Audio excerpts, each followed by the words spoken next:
confident it could bring superheroes to the screen like never before. As Marvel enjoyed the first of many successes, DC's frontrunner returned to movie theaters once again.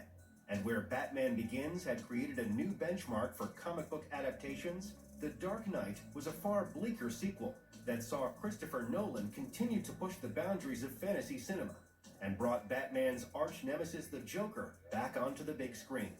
This role would be immortalized by Australian actor Heath Ledger, who died just months before the film's release.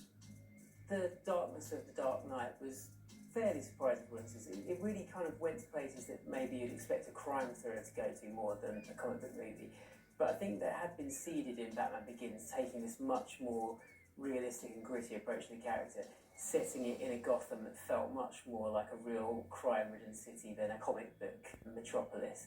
People were really excited to see a Batman Joker story set in that world, with the cool casting of Heath Ledger as a pretty creepy looking Joker. Now keep in mind the first preview came out before he died, so we've already had a pretty decent idea of what kind of Joker he would be. You see, this is how crazy Batman's made Gotham.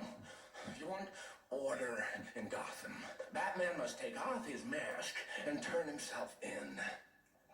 Oh, and every day he doesn't, people will die. There was obviously a lot of interest in it because it was Heath Ledger's final, fully complete role on film. He was obviously an actor who was of interest, and he was Oscar nominated for Brokeback Mountain just before that, so he was someone who was clearly taken seriously. But The Dark Knight showed him in a completely different light, and I genuinely believe that if he hadn't have died, people would have still been as blown away and as interested in that performance.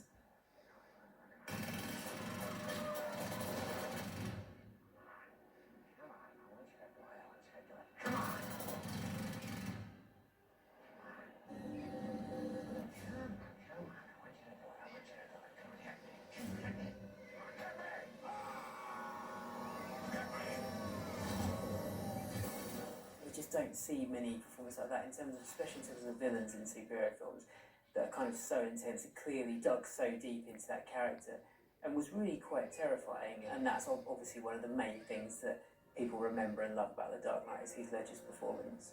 If Stanley Kubrick had lived long enough to do a superhero movie, it would have been The Dark Knight. It was the first time that someone committed to the resources you need to take comics out of the pop culture class. It wasn't an amazing comic book flick. It was an amazing movie that happened to be about a comic book character, and there's a big difference. The performances are amazing, and the caliber of talent that he would surround himself to do these films is staggering. With a director like Nolan producing these incredibly cinematic movies, it's not that surprising that these were really the first superhero movies that were seriously considered for awards glory. So obviously Heath Ledger was awarded the Oscar for his performance after he died.